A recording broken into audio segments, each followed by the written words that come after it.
Welcome to the Maple Leafs Hot Stove Podcast, episode 108. I'm Nick Ashbourne, joined as always by Anthony Petrielli. Since we last recorded, fairly encouraging stretch for the Leafs. I remember us saying, not explicitly that the Leafs were going to lose against Carolina, but that looked like a pretty unlikely game for them to win. They ended up winning that game, getting, you could Handily on the scoreboard handily anyway. on the scoreboard. Yes, very much on the scoreboard. Um, a bit of a grim point against Montreal, but a point nonetheless, and then a win against the Tampa Bay Lightning. So now you're looking at a 5-1-1 stretch. And I think over the course of this, season, we've talked a lot about, what is the concern level? How deep a hole are they in? Now you look up, it's not like there's no hole left, but they're right in the thick of everything happening in the mediocre Atlantic right now. Like they're not far from that. They're not far from a wild card spot. So I think it is worth kind of flipping the script to an extent and doing a bit of an optimism gauge. So, Anthony, where is your optimism level with this Leafs team right now? So my question on the optimism level is optimistic about what? Like, is optimistic making the playoffs or is optimistic going somewhere in the playoffs? Because those are two completely different meters. I think that for now, the optimism gauge is about making the playoffs because, going somewhere in the playoffs, that is months and months away. Many things can happen between now and then. Like it's easy to say, if X and Y happens, if they make some kind of addition, there's like a lot that's in the air. I think the optimism gauge for It's now, fair. for early December, is about them digging themselves out of this hole and getting back into a solid playoff spot. Yeah, okay, that's fair. Then on that level, I probably look at it like at a seven and on the optimism side. And the reason being is I'd like to see like Joseph Wall get healthy again, or God forbid Anthony Stolarz, whoever knows what's going on there, and ideally a defenseman. Like, look, I think we've been pretty consistent that like we think the team can make the playoffs. Like if they get healthy, they're too good to just be missing outright, which has been a large part of our frustration for the first few months in particular. Now that they are getting healthy, you can see that at a baseline standard, they're a solid team. You would just, am I looking or is anyone looking and saying, well, if they run the next 2 months with like Troy Stetcher locked in at like 23 minutes a night and Simon Benoit and one of Philip Myers, Dakota Mermis, or Henry Thrun as their third pairing, like, do you feel good about that for the next few months ahead? The answer is obviously no, as much as I like Stetcher. So, you would just like to see them get a little bit more healthy, and it's not the kind of healthy where you're like, yeah, this guy like, broke his wrist and he'll be back in 4 weeks. It's like Tanev he has a neck issue. And when that like if and when that heals, like who knows, you would like to think it's soon. But like it's just there's a little bit of like it's ominous in the air when it comes to some of those things. But, generally speaking, I look at that lineup and say, yeah, they just didn't dig themselves into too big of a hole because the entire conference is so jam-packed. They go on a little run and they're right back in the thick of it. You'd feel better with healthy Joseph Wall and like Chris Tanev. Yeah, and I think the fact that the rest of the conference and specifically the rest of the division too, like, I know that second wild card spot in theory is up for grabs, but the whole Atlantic division is crammed together right now, and nobody ran away with that. And, you'd think that the Lightning would have had a chance to do it. They haven't done it. Obviously, we know that it's been a bit of a nightmare season for Florida in a variety of ways. Like the Montreal team didn't hit the excel, even, Ottawa, who I would have thought was like not an amazing team, but kind of a good team with an If opportunity to go somewhere. if you listen to both fan bases though, like those teams are wagons. It's like, oh, the Sens are here, the Habs are here. I'm like, how? Like, how have the Sens not separated themselves from the Leafs to this point? And now Pinto's out, and that's a big loss for them. And the Habs are, I don't want to say they're in free fall, but it's not going well. Dobbs No. hasn't saved a puck since he cried in November. Montebo hasn't saved a puck all year. What's your number though? What's your number on the optimism, O Okay, so reader? like my first instinct was to say 7, and I'm gonna bump it down a point 0.5. And the reason why is like I just think that Bump it down things always look so much better when the goalie's making saves. And for like sure. right now, and that's something obviously we're going to talk about, but like when the goalies are making saves, like I think that tricks your brain a little bit. And there is some of that going on. Like there's some Hildeby nonsense going on that like you can't count on over a longer period of time. Is it And nonsense or is he like the best goalie in the league? I'd be happy to be proven wrong that it's not nonsense and it's pure skill. And this is the incredible breakout for the ages. But I just think I think that's always true, right? And the opposite is true, right? When the goalie's not making saves, things look catastrophic because every bad turnover feels like it ends up in the back of the net and there's just less margin for error. And so just on the flip side, right now, there's more margin for error. They're not getting punished for mistakes. Like, I think about that, the Tampa Bay game. And I'm not saying that that was a terrible game for them by any means, but in the first period, there's a world where Tampa just pulls away and just controls that game and they're never really in it. Troy Stetcher doesn't clear it off the goal line on an empty net, and Brandon Hagel in the slot doesn't throw like a muffin borderline center chest on Hildeby. Like he's 6'7", so in fairness, he And makes he makes some saves look easier than what they were. Like I saw the next day, Braden Point scored on Dobbs on like a quick little, or Dobish on like a quick little like look, and I thought to myself like, does 6'7" Hildeby just completely close that angle? But you're right, like those are chances if you're going to continue to give them to Tampa, like they're probably going to cash them in. realistically, and it's interesting, and I guess we can get into Hildeby because it just feels like Hildeby's the biggest driver of their success at this particular juncture. Like I think that's not a controversial statement.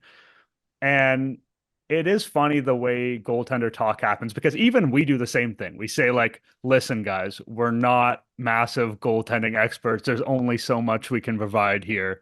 And a lot of people use those qualifiers.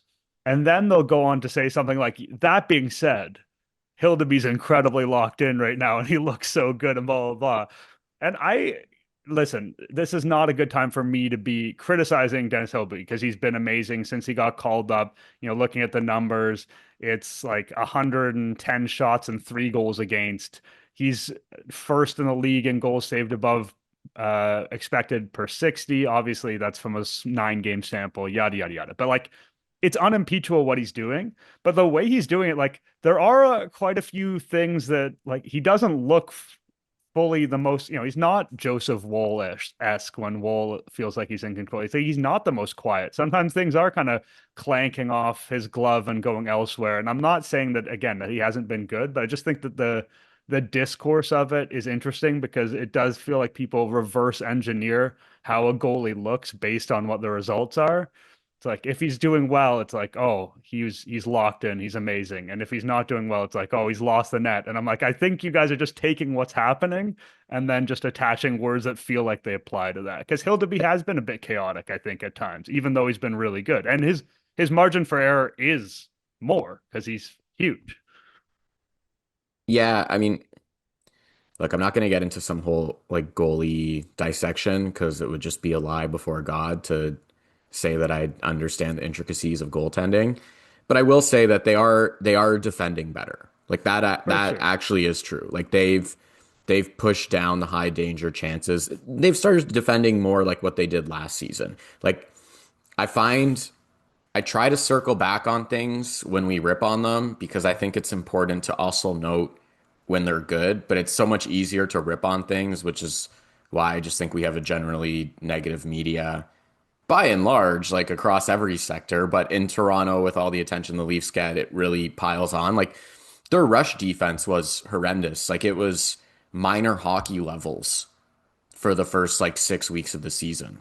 And it's obviously cleaned up significantly. Like we're not looking at teams just like tic-tac-toeing them from like center down off the rush, which is what was happening almost on a nightly basis. Like I go back and look at those 2 games against Buffalo, and it was embarrassing. Like Buffalo was scoring sick goals against them off the rush because they couldn't defend worth a lick when it came to back checking, like that's completely evaporated. Like they've gotten that, largely out of the game, right? Like they got the shutout against Tampa. They give up the one goal against Montreal. Like you start to go through the goals that they have been giving up, and it's like it's not the crazy egregious breakdowns anymore that really frustrate you to no end. So kudos to them on that. They've cleaned the rush defense right up, which arguably never should have happened, and it is an easy correction, but they did it. And then in the zone, it's more of like what we saw last year, where they still give up a ton of volume, but they control the high dangers. They're good at getting high danger chances in the offensive zone, and they're good at limiting them in the defensive zone. And I think, if you ask someone just straight up, as long as that person's outside of like Carolina, they're probably going to sit there and say, yeah, I would rather just control the high dangers than the overall volume. I think when we talk about the optimism meter, though, the question, it's like we've kind of always said this, right? It's like, I don't care if the splits are like 47-53, if you are, in terms of shot attempts, if you are controlling the high dangers. But when it's like 60-40, I think that's a tough sell. Like, I think it's a tough thing to look at and say, like, you're going to win 4 series in a row, 4 7-game series, constantly giving up like 60-40 shot attempts against good teams. Like, this is yeah, like they might lose to San Jose. I don't know what'll happen against San Jose. No one knows. They might win or lose, whatever. I don't really view San Jose as a playoff team. You could go 60-40 against them and probably confidently win that game if you control the high dangers. But when you're playing playoff teams every other night for 2 months, 4 series in a row, 7 games, every single one of them, I think that's a really tough sell. And so that's kind of the disparity right now for me. Yeah, and so like I think of that Carolina game, and there's some funky stats in that game. Where on shot attempts, they're literally at a third of the shot attempts in that game, and this is all situations. And then I think the expected goals was 56% for the Leafs, and they had more high dangers. And it's like theoretically, that's what they want to do. Like you said, they want to make it hard for people to get in tight. They're comfortable allowing volume. They want to prioritize, high danger stuff on the other end, and they've got some skilled guys who can turn a less dangerous situation into a high danger chance really quickly. And that's, supposedly what a Matthews can do, and that's what a Nylander can do. And Nylander's not playing well right now, and Matthews, you could debate how he's playing right now. I actually thought that the conversation about him coming out of the Tampa Bay game was interesting because a lot of people, it seemed like we're talking about how dangerous he looked. And I was like, yeah, but he didn't, like, it was kind of unbelievable to me that he wasn't able to score. Obviously, like, he scored the bullshit empty netter at the end with like less than a second on the clock. But like, I was almost more taken aback by his inability to get a goal prior to that than I was at all the chances he got. But, that's neither here nor there. Like, those type of games they have against Carolina is not, I just don't think that's a recipe you can consistently have. Because when the other team gets volume, Yeah. in this case, they weren't able to turn that volume into those high danger chances. But sometimes they can, whether that's a rebound, whether that's like, oh, they're in a position to shoot from the point and then an offensive defenseman makes a nice move on you, whether that's there's a lot of that can be a tip. Like, things can get dangerous quickly when someone's even in a not dangerous shooting position. And Woll so also eventually made the a ton math of works against you. Woll also made a ton of really good saves in the final like 5 minutes of that period.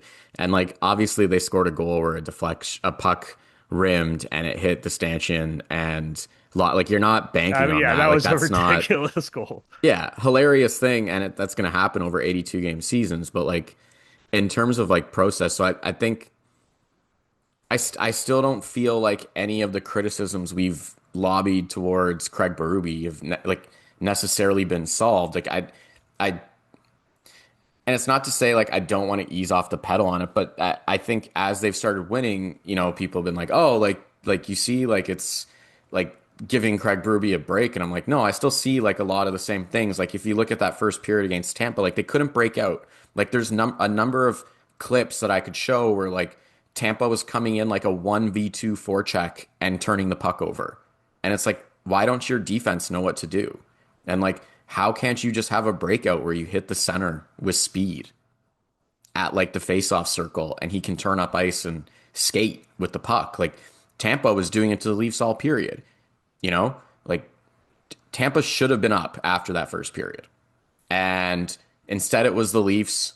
Bit of a broken play. Benoit made a really good play at the blue line to jam Gensel. They quickly transitioned. The Leafs are good at that. Like full marks for those things. I look at it stylistically and say it's still the general questions. And if like, look, if the goal and the bar for Berube and this Leafs team is simply like make the playoffs and don't give Boston a really high pick, yeah, I think like they're there. But I think if the goal is like this is a veteran team with a bunch of guys that are primed age and we actually want to see them go on a playoff run,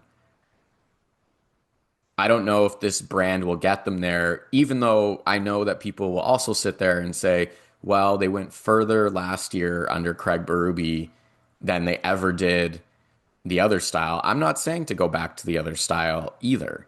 I'm just saying, like, if they defended the way that they do and they generally control high dangers the way that they do, but they also knew how to break out properly, essentially, I would feel really good. Like, that's the step that's missing for me. It's like your breakouts are just terrible on a consistent basis. Like, if they could clean that up.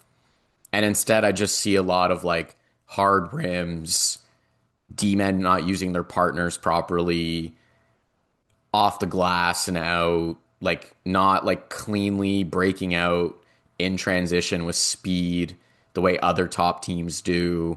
Like that's like the missing component for me.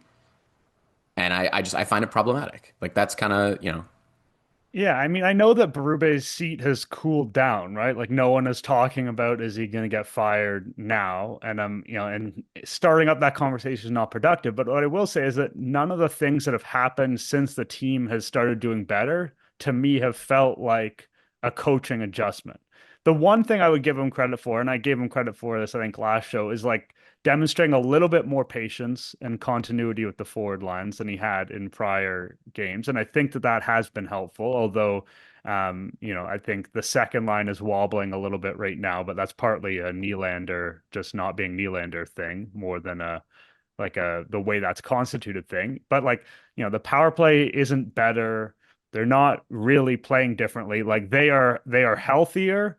Troy Stetcher has been this godsend for the defense and they're getting really good goaltending. Like those are the things that have happened in the last couple of weeks that differentiate this team to me from that. And you mentioned the rush defense, and that's fair, but I don't really think that that's like I don't think Berube has had a change of heart about what his philosophy of the style of no, game he is. Like no. he's just like they are now executing that style of game better again because they have better tools to do it and they're getting Yeah. good support from the goaltending.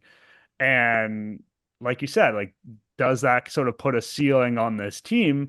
It feels like it does. And again, we've talked about a million times the ceiling buster for this team is Matthews. If Matthews can be at a different level and be that like true blue superstar. And we just haven't really seen that with any kind of He's consistency yet. And it doesn't like there's no he's not even reason close. He's not even close right now. there's no reason to believe it will happen. Like I can't definitively say, oh, that will never happen. Because who knows? Like maybe there is something that clicks or physically or whatever. He finds the right treatment. Who's to say? But there's no reason based on what we've seen to feel like, oh, we're just waiting for Matthews to do that. And it's inevitable that it's coming.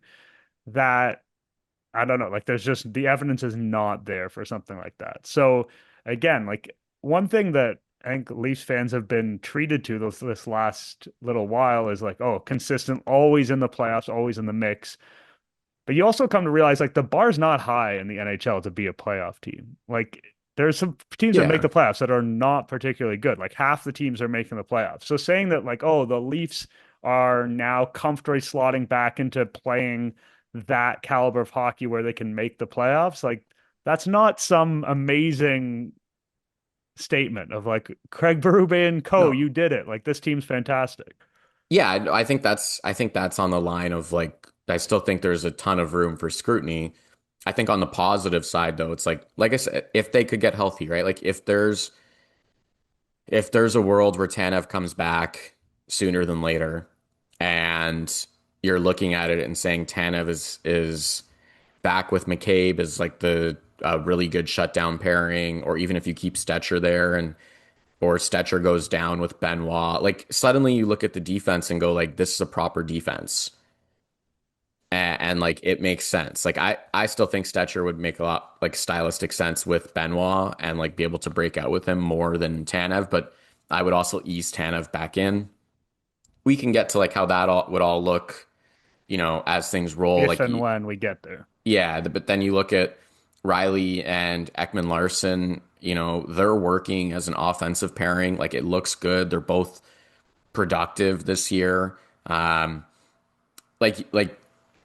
you would hope as part of that, adding in a Tanev, like the gap between Tanev and Myers is like it's the Grand Canyon. Like It's like you literally can't get a bigger gap. Like the that's a number limit. one shutdown and a guy who shouldn't be in the NHL. Like there's no Yeah, bigger upgrade. the limit does not exist. So then if you're able to execute that switch, you would hope that the breakouts are suddenly cleaner. And then I could sit there and be like, all right, like now I actually see this thing rolling because you can see it with the forward lines. Like now that they're healthy up front, and this is with like Nylander has been bad for like a week and a half now. And you can still look at their forwards and say like they're winning games where their top guys are doing like very little. And that's a good thing once in a while. Like you need that. Like I would like to think that you can't keep these dogs down forever. Like Nylander's not going to play like this all year. Even Matthews is look, he's not close to what I think his standard should be as the second highest paid player in the league, but like his general game is trending up. Like that line has been a lot better. He's getting a ton of chances. I think if you keep giving him feet looks in the slot, he's going to start burying them sooner than later.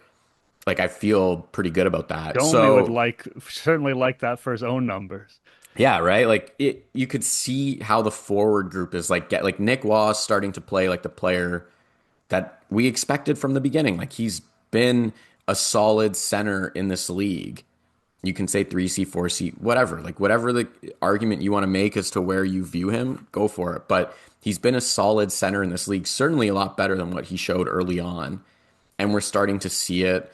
Like obviously Joshua's, showing signs of life. Like Bobby McMann actually is like a good productive player that helps. Scott Laughton again, like finally like coming into his own here, which is nice to see. Like you see it up front. You just like to see the defenseman and see some of those signs of the game rounding out that way. I feel like what's transpired over the past few weeks is they've gotten back to like a respectable baseline. Like that is real. Like I know people are going to sit and say like the goalie's been really good. I know we just did that, but like the goalie's not the only reason that they're good. So it's like you've come back to that respectable baseline. I'd like to see in terms of like optimism meter for the playoffs, I'd like to see it like trend forward with like the return of another defenseman. Where we're sitting there going like, wow, like the Leafs are like the Florida game where we're sitting there like the Leafs just straight up were better than them. There's no argument I would take on any level, but they should have been better than that Florida roster that night. And then, you get to Carolina and you're like, yeah, the Leafs generally controlled high dangers. Like you're a little bit more rationalizing the win. And, the Montreal game, like I don't think anyone would argue it was a good game. They got a point, so I guess that was good. I mean, they created profoundly little in that game. They created Yeah. nothing in that game. And then the Tampa game, I'd say, Tampa had the better first, the Leafs had the better second, and then in the third period, the Leafs defended really well. That's kind of how I view that game. I also just find the Leafs have Tampa's number. They swept them last year. I don't know what it was. Like even when they played Tampa this week, I felt good about it the whole time. I was like, I don't know why I feel good about this, but the Leafs just managed to beat these guys. And I was curious because I think Mitch had like 11 points against them last year when they swept them in the season. And like he lit them up. Like I know Nyes did too, and Yeah, that gets a lot Nyes of has plays, been but killer against Lightning. but Marner also lit them up. And so I was kind of like, well, is that magic against Tampa going to run out without him? kind of thing. And like I saw Victor Hedman say like, well, we haven't played them without Mitch before the game. And I was like, okay, well, they know too. Like Mitch was cooking them. And I still felt the exact same against Tampa. I don't know what it is. The Leafs seem to stylistically match up really well against them. The line, everything about it. So yeah, you would just like to see that stuff trend more in the right direction in terms of like breakouts. Like literally, if they could just like clean up the breakouts now, I'd feel really, really good. Like I would start looking at the Leafs being like, yeah, like you can do some damage here because you see it throughout the line in terms of like forward depth, in terms of like quality goaltending. You like the defense now if they can get healthy. Like you're looking at that defense going like if your third pairing is like Benoit Stetcher, like you're feeling good about that. And that's like not even including if like Carlo comes back yet. So, and I know people are like, they're not happy with Carlo. Carlo is still good. I'm not out on Carlo as a player. Like he is still good. Like he helps them. Their penalty killing is a lot better with him. Like I would have loved to have had him at the end of that game against Tampa when things got a little dicey there in the final few minutes. Like he's just a massive dude that takes up so much space. Like you could see just like clean up the breakouts and then feel really good about this team. Yeah, I mean, I think that what's happened with Scott Laughton in the last little bit is sort of instructive for Carlo too. Like just because you see, a third of a season here and a third of a season there, and it's not what you expect from a guy, doesn't mean that that story's written. And Carlo's a little bit younger than some of the guys too, so it's not necessarily like, oh, this guy is busted, he's at the end of his rope. Like, no, he's in the prime of his career. It hasn't always been great with him so far, but yeah, I mean, we'll see. Much like Tanev, it's just sort of unclear when that could come to be. I think that, the other part of the whole, yeah, the broader optimism about the team, and again, like this is at risk of being repetitive, but this is a reality, is the power play too. I was Because gonna say last that's the other thing. It's like clean up the breakouts, and then I was like the whole time like there was something else in my mind, and I blanked the power play because I'm just tired of talking about it. It's so shit. and that's fair. We're not gonna we don't have to spend half an hour on the power play. But what I will say is like philosophically, if the goal is like we're gonna create more of the highest level opportunities than the other team, and we're potentially because of our top guys, whether it's the Matthews, the Nylander, Tavares, Nyes, whoever you want to say, we're going to capitalize on those opportunities potentially at a higher clip than the opponent, and that's how we're going to win. We're going to own high dangers, and we're going to capitalize high dangers. Like where we can create a lot of high danger opportunities is on the power play. Theoretically, that's a great place to create high danger opportunities, and somehow they have been completely unable to do that, and it just not really shown progress in that area either. Like there's It's no, actively getting worse right yeah, now. like it's painful. Like I don't think, people are watching at home and the Leafs get a power play and like people feel a sense of dread. Like they don't feel a sense of like, oh, here we go. This is a turning point in the game, or this is a situation. I would have actually liked to see, before with the McMann situation against the Lightning, but I don't think it was really obvious on the broadcast if McMann had done the high stick. It was in the periphery or whatever. So it looked for a second like the Leafs were going to get that 5 minute power Yeah, play. And it would have been interesting to see just how bad or if they could have done something with that. Obviously, that's not the way things played out, but it it's getting so grim over there. when it sounded like they were gonna get the 5 minute major, I like half joked to my dad. I was like, it might be. I texted him. I was like, it might be 2-2 after the end of this. Like, it might be two shorties for Tampa and like they might be winning 2-1 and then the Leafs like get mad and like pop in a power play goal at the end of it to be like a tie game. Like I was basically hoping they just killed it off at that point. But I also find I don't know if it's just me. It's like Ekman Larson draws the penalty in the first period. You see his like mouth bleeding and stuff, and you're watching it, and I'm like, good, like that should be a power play for the Leafs. I'm like, you know, like good stuff, Ekman Larson. Like you got in there, you drew a power play, like you're not taking any shit. Like you're excited to see it, like the fire and like all of what's going down. Then I'm like, so there's like a brief moment of like optimism where I'm like, hell yeah, like they drew a power play, followed by like the immediate realization that they're going on the power play, and that's terrifying thought. Like I still find myself like getting that like brief second of of like, yes, like they're on the power Yeah, play. that's the Like muscle it, memory. yeah, like it keeps hitting every single time. I'm like, absolutely. And then like the second you see those guys hop the boards, you're like, oh my God, I can't watch this. Like it's so bad. Like, and on that power play in particular, JT like cleans out the face off, like just cleans it out. And it goes right to Nylander, who throws like an absolute muffin off his shin pad and out. And you're like, you're just watching it. You're like, these guys are in shambles. Like it's shambolic watching it. Like it was such a bad play. Like it's so out of character for Nylander. Like, okay, he might not score that play all the time, but you don't see him not beat the first shooter. And it was like such a bad shot. Like everything about it was just terrible. And look, something is off with Nylander in general. Like, I refuse to believe healthy Nylander against Montreal in overtime doesn't pull away and clean out Dobish. It's Dobish. I think it's Dober. I keep going to Dobbs, but Dobish. Like, I refuse to believe if he's healthy, he doesn't pull away with speed and absolutely clean him out for the winner. Big celebration Saturday night, leaves Habs in Toronto. Like, I just refuse, or at minimum, make that pass to Matthew. Like, anything better than what he did, which was take a terrible shot that was not even threatening. Like, if you watch the replay, like, it wasn't, everything about it was terrible. And so something is up with him in general. But yeah, like, you watch the power play now, and it's awful. And that's why I keep going back to just split up the units. I think Mark Savard's strategy is essentially I'm going to pray to God that I keep the top guys together and they figure it out. Like that's what it feels like to me because it's not like you're watching them game to game being like they're trying this, they're trying that, they're generating chances. Like you can't even sit there now and say like the underlying numbers are good or like it's the dam is going to break. Like everything about it is terrible across the board. Yeah, I mean, and honestly, if you're going to keep those guys together, like throw the second unit over the boards first. Like show them something because The I second unit's got been better. it has. It genuinely has. Like they whip the puck around a little bit. They Like have the Domi last looks power good play on that goal. unit. They have the last power play goal for the team, right? Yeah. That Pittsburgh goal. And I get that the obvious move here is to split up the units and that could only be better in the sense that anything could only be better. Yeah.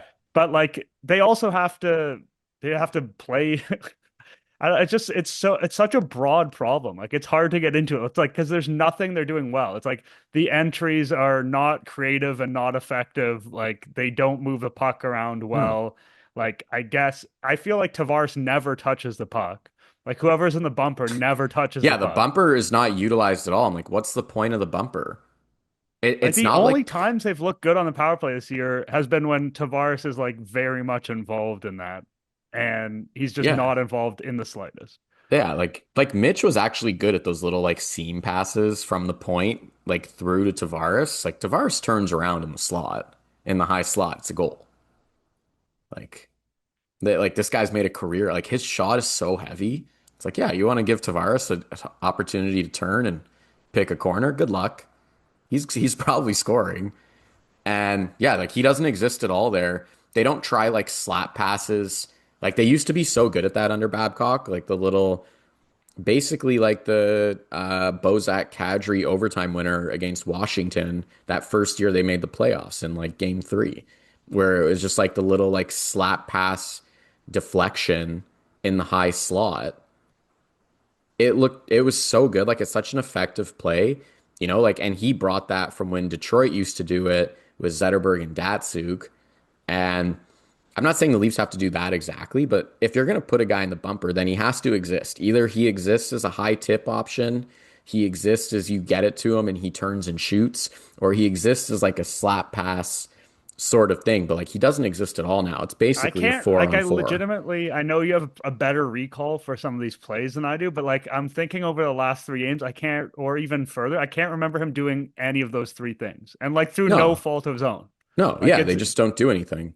And it's not like they don't use him and then they try like down low backdoor plays. Like we see that a lot now too, or we see a lot of teams they'll go half wall and the man in front, so in this case it'd be Nyes, pops down, like he pops out of a net like a net front position to the goal line, like the Habs do it a lot actually.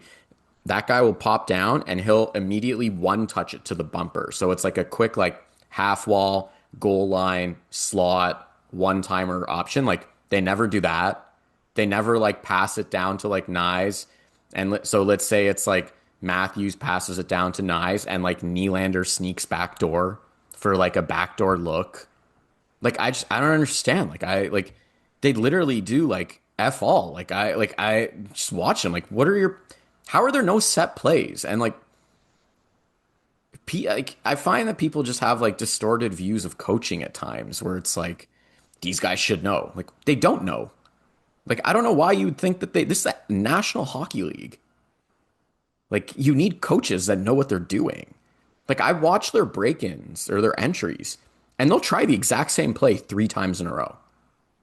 Like they'll literally sit there and be like, yeah, it's going to be one of Matthews or Nylander, and they're going to come up the left side through the faceoff circle, and they're going to try like a little bump off to Cowan or Nyes on the wall. And they'll try it 3 times in a row. They did that, yeah, against Tampa Bay. Like these little shitty passes to Nyes that are almost never Yeah. controlled. I think it went like 1 for 3 or something. Like Yeah. that's not a good enough rate of When entry. when they had Spencer Carberry, it was like this was our first this we had one play for the first one, a different play completely for the second one, next unit coming on. Like it was like they would keep teams on their toes because it's like, okay, this first one didn't work. They stuffed us at the wall. We're gonna regroup. We're gonna try something completely different. Like he had it humming on those levels. He's the only guy that like they were pretty good against Ottawa last year, although Ottawa has like one of the worst penalty kills in the league, and they still do this year as well, for the record. But like the year that they beat Tampa was largely because of the power play and Samsonov, but largely because of the power play and Carberry had it humming in that series. Like it was really good. And yeah, now I just watch him like there's no structure, there's no plan, there's no like this guy doesn't have a clue. Like I'm sorry, he doesn't have a clue. And Marner is good. Marner's really good. And Marner's a power play factor. And he's a great distributor and he's done well in multiple roles. And even, using him along the goal line, they didn't end up sticking with that longer term, but like that was a nifty option too. And maybe they don't feel like they have equivalent player to make use of the goal line that way, but he's not this much of a difference. And I mean, that's kind of a little bit the story of the season. Like when the Leafs were really at the bottom of the standings and struggling, people would, I think, around the league, like maybe even guys on the Lightning, like you referenced that quote from Hedman being like, oh, we haven't played them without Mitch. And I think a lot of people had this perception of like, oh, without Marner, this team is this massive downgrade across the board because he plays in so many situations and he's so good. And like, fair, but there is also only so much that one player does. And I cannot and will not buy the idea that like it's the absence of Marner is enough to take this power play from something that's like a real weapon that helped them win on the Berube formula of like, we're going to try and make things easier for our goaltender by allowing maybe higher volume but lower danger looks, get that good goaltending, and then we're going to score when we get opportunities, whether that's counterattack or the power play. Like that was a recipe that they're trying to get back to and doing in many ways. But like a big part of that was the power play, and the power play was really good. And I just refuse to buy the difference between last year and this year is fully Marner, and that without him, they're completely lost. I would say that the hardest thing to replace on a power play is the ability to actually score. And Marner had 6 power play goals last season. And so I'm like, look, like I'm not saying it to slag him because he's a really good distributor. He is like he's an elite passer. That's a hard thing to that's a hard thing to replace as well. Clearly, the Leafs are having an issue doing it and just generally running the point with someone who knows what they're doing. Um, but that shouldn't be like the hardest thing ever. I meant to talk about this last week. So I'm glad that this kind of like is flagged now. Um, it's actually bothering me how they keep changing the top of like whoever's quarterbacking the power play, and they're basically keeping everything else the same. And like the message when you do that is like it's that guy's fault. You can all stay. Let's change that guy because that's the guy that's screwing us right now. We used to have this guy here. He left. Now we're putting you here. Power play's not working. We're going to change it to another guy and the next guy, or maybe we'll move Matthews up top. It's like, no, no. Matthews has 2 power play points this year. That's the problem. And it shouldn't matter who's passing it to him. Like Riley and Ekman Larson have over 20 points each. I think they're the only team in the league with 2 defensemen that have 20 plus points right now. And you're sitting there and looking at me being like, yeah, but like it's their fault that Matthews has 2 power play points. The guy making $13.25 million. Like that's a real conversation that we're supposed to entertain. Yeah, I mean, there is How does that literally make sense? seemingly nothing Matthews, Nylander, Tavares can do to get demoted off the first unit onto like there's literally nothing they can do. And that's not a good situation. Like there should be some level of accountability, even if you present it to Matthews as like, we're gonna experiment with this, or we're gonna give you more even strength shifts because we like what you're like. There's got to be a way to sell it. I don't know, but it does feel like they can do they can be as terrible as humanly possible and nothing will change. Yeah, And and that's no the matter problem. how good the players are, like that's not a good accountability structure. No. And so I don't know. I kind of like look at that and I'm like, you know, you keep kind of running out this unit. They keep doing nothing. Like they're firmly in a playoff spot if the power play was even half competent so far this year. Like if their power play, and we talk about a lot about the power play because like I want to qualify this. Like if their power play, let's say, overcorrects and bounces back in January, like they just have a heater in January. By the Olympics, like they're firmly in the playoffs. Like we're no longer talking about this team as a bubble team. Like it's like they're in. Like I'm just telling you. Like if they have a good month, let's say after Christmas until the end of February or end of Christmas until the Olympic break, like we go into the Olympic break and we do not have a conversation about whether the Leafs are making the playoffs. Like it's done. Like they're too good elsewhere. Like their goaltending is really good. They're going to defend well enough. They're deep up front. Like they're not going to get exposed in matchups on 5-on-5, as you can clearly see now that they're healthy. Like the power play gets rolling, it's done. Like they're in. Like There it's over. are It's over, Nick. 11. I mean, not only do the Leafs have the fewest power play goals in the NHL, there are 11 teams that have at least twice as many as the Leafs. It's And there's disgusting. a team with 3 times as many. How many players have more power play goals than the Leafs as a team? There's got to be, I don't know. Yeah, I think there's probably got to be some, What realistically. the Leafs have 11 power play goals, 10 power play goals. 10 power play goals, 25 games into the season. Oh, we're deeper than that. What are we, 28 games? 29 games into the season. That's disgusting. Like honestly, like how is that? I mean, that's It's one kind player of, does. Wyatt Johnson has more power play goals than the entire Leafs team. He has 12. yeah, that's pretty And wild. and Tyler Bertuzzi, old friend Tyler Bertuzzi, is coming for them with 8, as well as Leon Draisaitl. Like Leon Draisaitl, by the next time we record, they play the Leafs on Saturday, might have more power play The goals than the Leafs might entire be the Leafs. ones to make Yeah, that happen but potentially. the Leafs penalty The kill is penalty kill has legitimately been good. good, and It's a Laughton has helped. they're like over 90% since he's returned. Yeah, Like I I mean, know it's like a 9 game sample or whatever, but like Laughton is legitimately a good penalty killer. yeah, of the gripes you could have with the Leafs right now, the penalty kill is certainly not among them. But like, if the Leafs had, But I say, don't want yeah, to just gripe about them. Like they are a good team, like that's getting their shit together. Like their penalty kill is really good. Like that's a real thing. Like that we always gloss over and take for granted the things that are good, and we harp on the things that are like the penalty kill looks great. Like I love the PK. yeah, I mean that's valid. Like it is.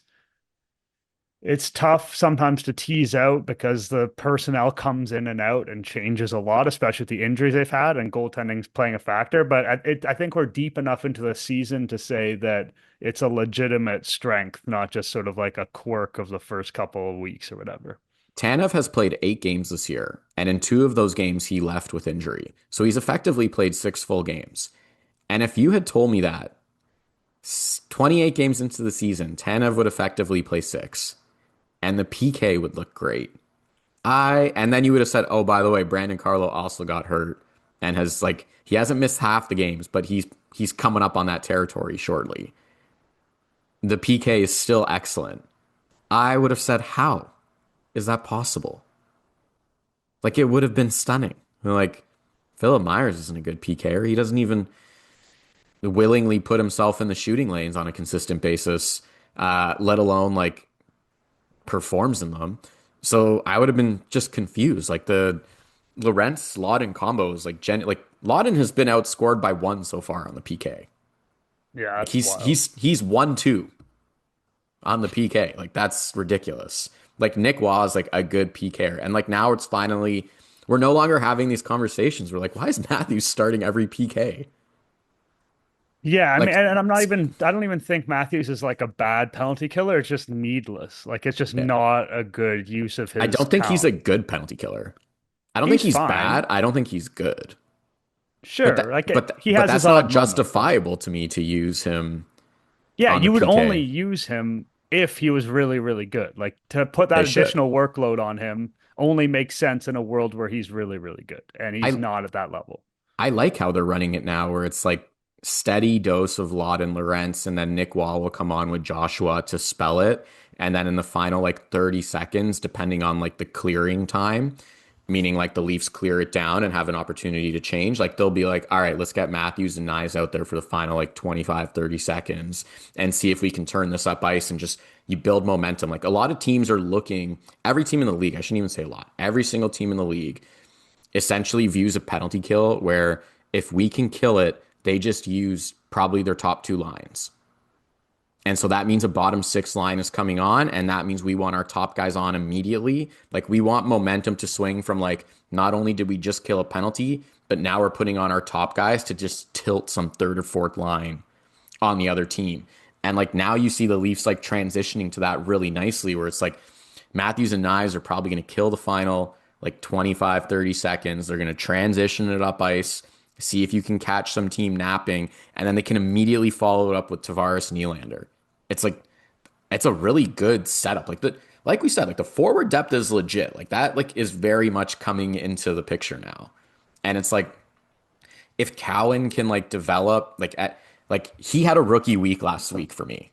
Like Not a good week for like Cowan. Carolina and Florida were tough. Like he played like that looked to me like he was playing against like structured grown men and he learned. Like it was I don't want to rip on a kid that's 20. Like Oh, they're I think he has exceeded all reasonable expectations to this yeah. point. Like they're pushing him into the deep end. They're like go play in the top 6 cuz Berube doesn't like Michelli, who also has more points than Cowan by the way. Like And he's and had good minutes with Tavares and Nylander. Like, yeah. Yeah, like Michelli's probably maybe not Cowan specifically, although he probably is watching Cowan's turnovers specifically, going like, how am I not back in the lineup like at all?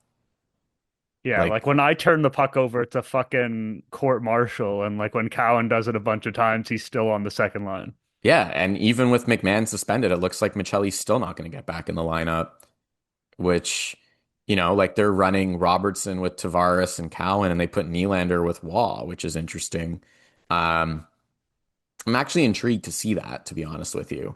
Like Robertson, Tavares in like a soft minute, scoring role, which is what they'll be, especially against a team like San Jose. Like it's a good opportunity to test it out and see how it goes. Like they might just be so bad defensively that you can't stomach it, but you would hope that they can with Cowan there, you would hope that they could like pop in a goal.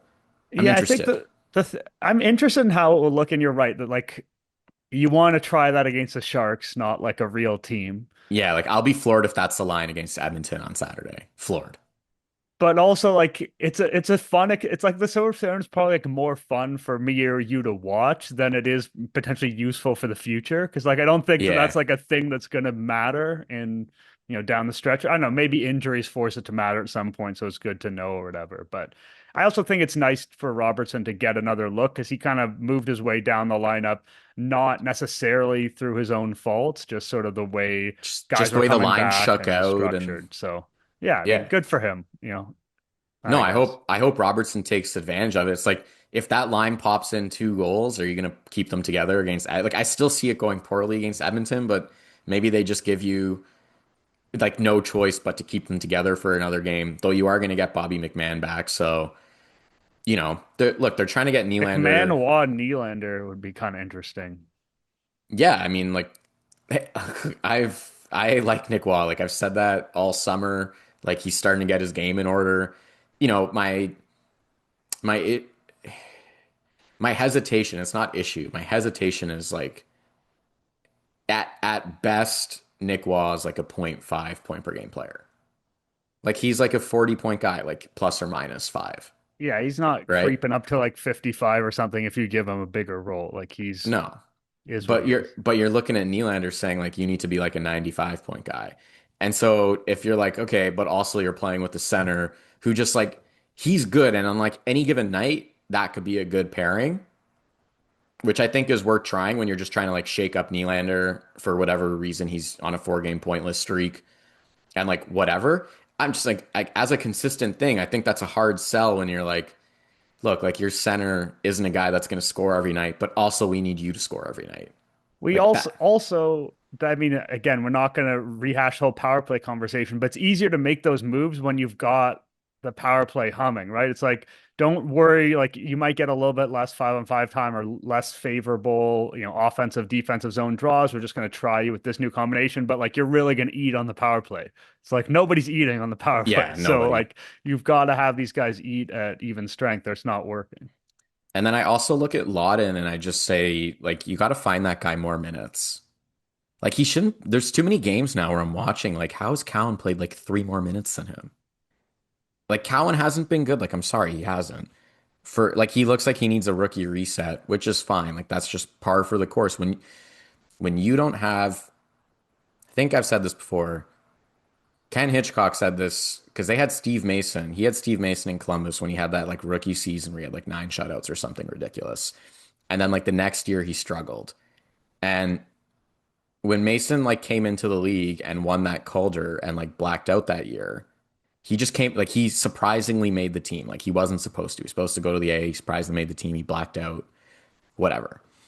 But then when he was struggling the next year, I remember Hitchcock said, when you skip the AHL, you skip a step. And when you skip a step, it always comes back to bite you. Like you have to work because you didn't work through those things in the minors. And so eventually it catches up to you and you have to work through them in the NHL. And I always thought like there's a certain level of guy that doesn't need to have that step. Austin Matthews didn't need to have that step. Mitch Marner didn't need to have that step. But like William Nylander did. Like he wasn't a top 5 pick. Like he was a 7th overall pick. A really good one, turns out. But he still had that step in the AHL. Cowan's not having that step. And when you don't, you're going to have weeks like he just had. Where like, and even if you do have time in the AHL, you're still probably going to have weeks like that. But you're better equipped to handle them and work through them and not be exposed to the same level. Right. So I'm looking at that going, there was a point in Carolina where he got benched for a shift. Like it was just like it was too many turnovers and like falling down and whatever. And they put out Laughton for an offensive zone faceoff with Tavares and Nylander, and they were like, "Oh, it's weird. Like Laughton would go out for an offensive zone faceoff." I was like, "It has nothing to do with getting Laughton out there. It had everything to do with Cowan's been so bad that they were finally just like, you're not playing a regular shift right now." And they were good. Like Laughton almost scored. Nylander like tried a play where he like tried to like glove it to himself and bat it out of the air. Like they probably should have scored on that shift. Like it was really good. And I'm just watching like how is this not a line at certain points? Like even in the final 10 minutes of a game, like if you have a tie game in the final 10, like are you not going down to 3 lines at that point, Nick? And it's like, okay, let me put Laughton, who's a lot more defensively responsible, but also still like respectable enough with the puck with JT and Willie, because he'll look at them and be like, "You guys go up, I'll cover you," or "I'll go in and do the forechecking and dirty work," and you got like he'll set the table however he needs to in that role, and then you keep your third line together with Waugh and McMann and Joshua, or you could even put Cowan there for a shift or two, which is what they did against Montreal when they flipped McMann and Cowan looked really good on that third line, and then you have your top line, which is like I'm just looking at it going like you probably have to find Laughton a few more minutes here and there because he's one of their nine best forwards. I don't think that's even an argument right now. Yeah, I think there's a couple of factors. One is he's feeling it right now. He's hot right now. So giving him an opportunity to reward him for that a little bit, especially because it's just been a bit of a tough slog for him offensively since he joined the Leafs. You've invested a lot in him, and that doesn't necessarily mean that's how you should make your decisions, but like this is a player that you really liked at a certain point. There's a reason why you like that player. Yeah, I think the rope with Cowan, I don't want to say like you're running out necessarily, but yeah, he's not looked like someone who's being particular. And I know he got like an assist in the game against the Lightning, but like he's not someone who's Yeah. particularly additive to that line in this moment. And I think Game-winning Laughton, goal assist, and we're like, ah, this guy. But like the reality is like he hasn't been good. yeah, and as you said, like it multiple games now, he has been, like you said, they've kind of mid-game taken him off that line. So like maybe it's time to take him off that line at the beginning of the game, try something different. Get letting Kampf go, and I'm not like clamoring for Kampf, but like that has sort of frozen the Lawton on the wing concept for them a little bit. I guess you could have Lorentz center a line on the fourth line, but the idea of having Lawton alongside Waugh is interesting. The idea of having Lawton alongside Tavares with Nylander is interesting, but they haven't really explored those ideas, at least in any kind of depth, because they feel like they need him as this fourth center. And I get that to an extent, but he does bring, he brings a little bit of toughness. He brings a little bit of energy. He's not incapable of scoring, even though it sure looked like that for quite a bit there. And, there is, I talked about, I think it was last week, the idea of like, try Dakota Joshua on the second line at some point if he's really humming along, not Yeah. necessarily long term, but just like for a game or two, give him that boost, give a different kind of physicality and energy to that second line, maybe help them sustain offensive pressure a little bit better. And yeah, Lawton's basically the same idea, except in this case, he actually is hot. It's not just like a hypothetical.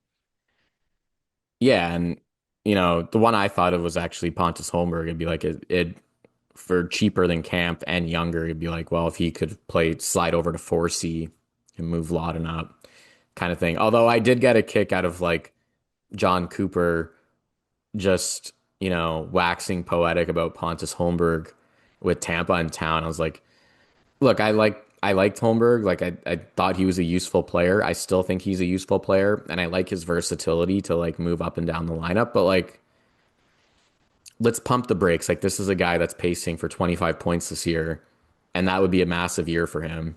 Yeah, that sounds high to me. And and and It'll it's all cool it's off. because he just scored off like a came out of the penalty box breakaway against the Habs last night, and it was like if the Leafs had Pontus Holmberg so far this season, do they even have one more point than they currently have? Max one? I don't Maybe like at one feels generous. Like he's like you said, is he's a he fixing the useful power play? he's a useful player, but he's also like if you can't find a Pontus Holmberg equivalent on waivers and free agency or internally, like that's on you as an organization. Like I know we've talked about like that was Yeah. definitely a minor I, asset management error, but like he's the type yeah. of player that you should be able to get. That's what bothers me. It's like you spent all this time developing this guy and then you like release him, when he's 26 for his like prime years, so to speak, so that he can go to a division rival and play like his best hockey at 27 there for like what, $1.5 million, which is nothing. Like that part objectively bothers me. But my honestly, part of the issue I had with Holmberg is it just felt like he needed to be taken away from the staff. Like he played on the second line. We talked about this so many times. He played on the second line in game 7. Like he shouldn't have been there. Like he can't shoot the puck. Yeah, there's a difference between an option and an ability to Yeah. potentially move up a lineup and something that you should do against high level competition when it matters. As like a versatile 11-minute a night-ish guy on the fourth line, I had no issue with Holmberg. I kind of liked him there. But like as a guy that they constantly felt the need to like push up the lineup and like, you have Cooper kind of saying and utilizing him the same way where it's like he does a lot of things that a coach likes and I get that, but like it feels like it hits like okay, like but you also have to take a step back and like look at the bigger picture here and it's like this guy can't shoot, he doesn't really produce. Like you can only play that kind of guy so much. Like he's not good on the penalty kill. Like they at least tried him on the penalty kill so often last year, which is terrible. And so it's like you go through it and you're like, you can only play that guy so much, even though you do like certain things about him. And, it's like, it's not to the same extent because he's obviously not playing that much. And it's not like he's slated to come back into the lineup, even with the Dakota Mermis injury, because Henry Thrun, it looks like he's going to come up, play his first game against his old team, which is kind of cool. Um, but like Philip Myers is like very close to like take this guy away from the staff. Like we can't, like he can't go, like he has not been NHL caliber this year.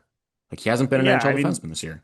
I was probably as critical of Holmberg as it was reasonable to spend time on over the last couple of years, but I would be more critical of Philippe Myers. Like you Yeah, said, he can't be in the lineup. there's Can't be a in the lineup. threshold of like playable, unplayable, and most fourth line players rarely go into unplayable zone because the criticism is that like they don't do anything. But like not doing anything is not the end of the world. Like Yeah, what Myers does is that he does do a- things, which actively is getting caved detrimental. in. Actively dead. I thought Benoit had his best game of the season against Tampa. Like he didn't play a ton of minutes, which is also correct for him. But I thought that was his best game by a significant. Like he threw a couple big hits. Like he was running guys again. Finally, he set the table for what ended up being the game-winning goal. Like I thought he was just rock solid. Like I loved his game that night. That was like that's the Benoit I want to see for like 15 minutes a night, 16 minutes a night, not 20 minutes in the top four. I just want to see him go out for 15, throw a few big hits, stop guys in the D zone. Even took a pretty good point shot at one point. Like that's it. Like that's the extent of what I want to see from Simon Benoit. And it was without Myers. Like finally, it was like Mermis came back into the And lineup, and don't get below the face-off dot at any point in the opposing zone. Like there, I hope he does it after this recording and scores. he should have a shock collar on that. Like if he gets past the face-off dot in the opposing zone, he's gone too far, and that's enough. And then a few other positives, which I think are worth noting. The like Max Domi's doing well, I think, on the top line. Like that top line showing like real signs of like chemistry and growth. Like they're generally speaking, spending time in the offensive zone. Like they're actually connecting and making like real, honest to God plays. Right, which is always kind of what we said about Nick Robertson. It's like I like Nick Robertson, I like the skill set, I like the hustle and the motor. Not really a guy that passes the puck well. Whereas Domi does, and like Matthews needs guys that like overly pass to him. And Domi's walked that line. It hasn't been like egregious. Like he's obviously looking for Matthews, but it hasn't been like to a point where you're like, okay, it's like It hasn't been embarrassing. like And Matthews looking for the 70th goal bad. no, It's been like within reason. And yeah, like he set up Matthews for a couple on against Tampa that easily could have gone in, like a couple of easily. great opportunities. Yeah, but he's been good there. That line has been more of what we expected. That was always the line that we talked about in the summer, in preseason. Like that made sense to go to that line. I don't want to rehash the beginning of the season nonsense that Berube was throwing out there. Bottom line, like that line looks good right now. I think they're like they got to get like they should stick together until Christmas without question. Like it would have to really fall off and be terrible for me to change them at this point. Like I think you just run with them. It is what it is. Joshua got, Domi got the healthy scratch, which was well earned, came back, responded, great. Dakota Joshua got the healthy scratch, came back, responded. Like that line looks good. We talked about them last week, like not knowing if they'd have enough passing. It hasn't really mattered because they just like cycle and they're big and they get to the net.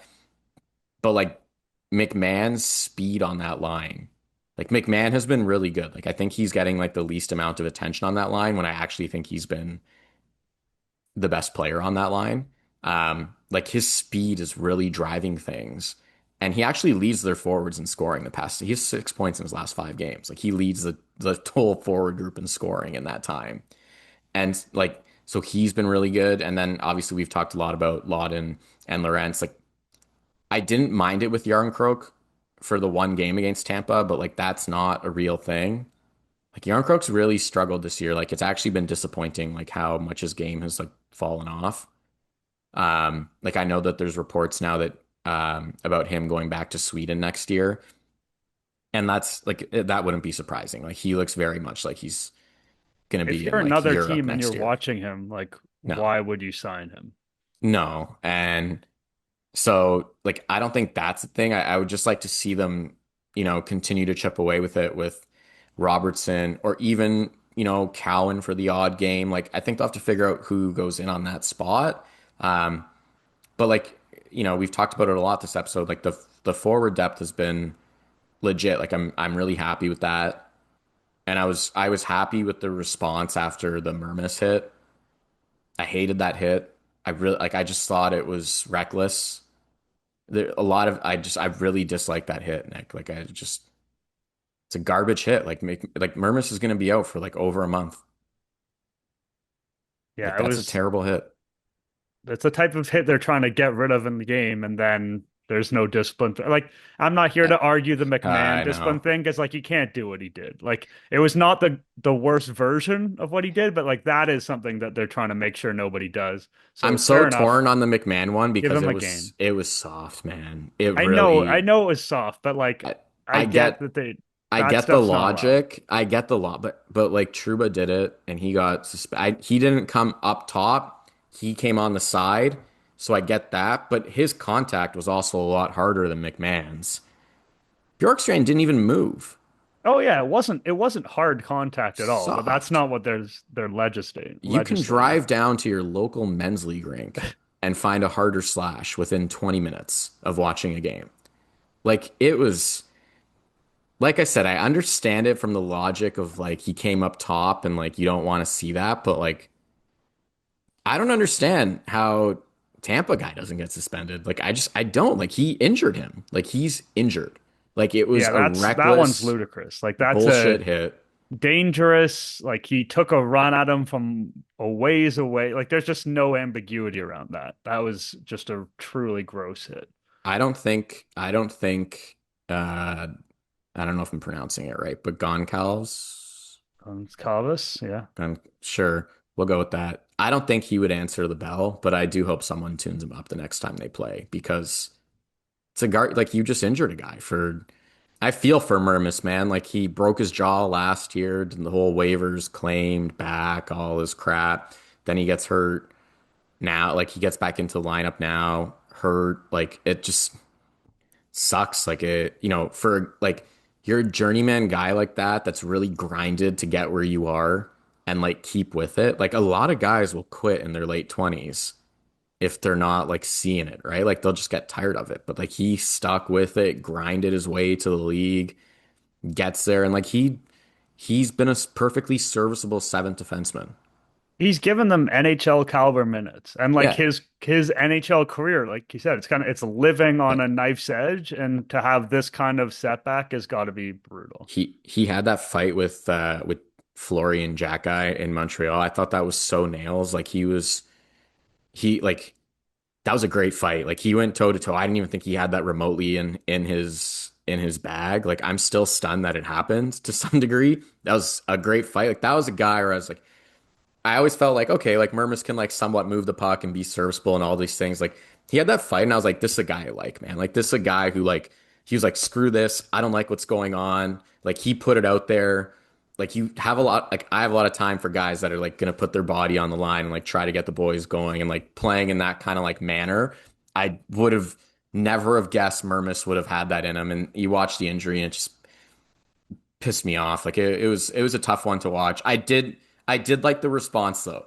I will say like we saved this like I saved this to the end because like if they had no response, it might have been the very first thing we talked about. Like what a joke. Like how are we here again? And again, it's like the same sort of thing. It's like I try to like circle back and say like we can't just flag them and like rip on them when they don't happen. Like it did happen, and none of those guys saw that hit. Like I watched it over like 5 times. I'm like it was so far behind the play, and they were all looking up ice because that's where you flip the puck. Like none of them saw it. Like if you look around, like if you look when it happened, like you could see the guys kind of like looking around, like what the hell? Like like they had no idea. It wasn't like they watched it and then like it took them like a second to like respond. It was like they literally just had no clue what happened. But they saw a teammate like down and hurt. I'm sure their bench was vocal, which it was. And then they got in there and then Joshua had a pretty good fight in response of it all. And like I don't necessarily need to see a fight, but like I need to see like some like level of like caring and response. And like I said, these things get like broken down and like Zapruder filmed when the Leafs don't answer the bell. But I was fully appreciative of the bell response. Like a just gut wrenched for Mermis still, but I did like the response from the guys. Like I thought they stood up for a teammate appropriately. Yeah, I mean the McMann thing was a bit stupid, and I'm sure he would want that back, but on account of it being stupid more than anything else. But yeah, I mean, great response by Josh. But part of the deal of having that line of like big dudes is that like that's the line you would kind of want on the ice when something like this would go down. Like I guess, Laughton has been pretty good in this area as well, and you'd think Lorentz would stand up or whatever, but like having a group of big intimidating dudes, you like you said, if the opposite had happened, it's like you've got your biggest line out on the ice who should be really physical and Yeah. nothing had happened, then that would be, as you said, it would be like front page news. That'd be what we're talking about. That would feel indicative of some of the stuff that's happened with the Leafs in the past. And this group kind of lived up to and I don't think they're like a massive identity line. They throw huge hits, although Joshua has been better with that, and McMahon certainly can be physical at times. um yeah, I think like it is the baseline of what you would want to see. And that's part of the reason why this occurs at the end of the podcast, not the beginning, because like they met expectations. Yeah. The expectations for a hockey team is like when your guy takes a hit like that, you come to his defense. And like the reason why it's news and is included in this podcast at all is because of the history. But if you just talk about like what should an NHL team do in that situation, that's what they did. Yeah, and it was I thought their overall physical engagement in that game was excellent. Like Gord was like trying to run Hildeby. Like he tried multiple times early in the game. Like Tavares like Yeah, grappled with Tavares him was up for it. and then McCabe like grabbed him and was like, get the hell out of here on like the next like shift basically. And I was like, good, because like they've definitely had a few of those games as well. And I mean we've definitely like Anthony Stolarz complained about it. Like and then like his game fell apart after. But like the to see them kind of again sit there at a basic level, it's like get the hell out of here. Like don't even touch our guy, don't even look at him. Like just, again, like we talk about things like trending back, it's like the physical engagement, some of the basics. Again, I'd argue like most of those things like rush defense and like I don't know, not letting your goalie get run over constantly and like all of these things like never should have happened in the first place. But like again, we're seeing a lot of those like positive signs of like okay, things are like trending back to the proper baseline of where they should be. The standings is trending up. Like you're not out of the woods yet. You're not even close. Like they're not even technically back into a playoff spot yet. So again, like ideally you continue to get healthy and clean things up, but um yeah, I think that there's some good key indicators. Would just love their power play to, get going. Would love the defense to get a little healthier and break out better. And then I'd feel really good about them. All right. Well, that feels like a good note to end it on. We really appreciate everyone who listens in. We like it even more when you're leaving ratings, reviews, things of that nature. And I'm going to turn it back over to Anthony for a little scheduling note before this recording ends. Yeah, so we will try to sort out when our next episode is. Like we try to obviously go on a weekly basis depending on the Leaf schedule. We generally try to record in the middle of the weeks as in the middle of the week, as I'm sure people can have figured out by now. We do not know when our next episode is going to be. My wife and I are expecting our first child later this week. Um, I half joke, hopefully before the Oilers game, so we can be back and home to watch it. But that said, Hopefully, we're she gonna doesn't have. listen. Yeah, no, I've joked about it to her already. She knows. She knows what she married into, and it's important to be transparent, right? Um, but yeah, all that to say is we'll have a newborn next week. Um, it's highly unlikely that we're gonna record next week, given that I don't know when exactly that will all calm down. Obviously, like we need to have the baby first and everyone healthy and everything that goes with it. So all that to say is, look, like we're gonna try our best as soon as it's like feasible. But it's definitely my doing in the time being, and Like we hope to just be back as soon as we can, but I can't sit here at this point in like good faith and give even a date as to when that would happen. So, in the meantime, like just, want to wish all the readers a Merry Christmas and Happy New Year and hope to be back as soon as we can, basically.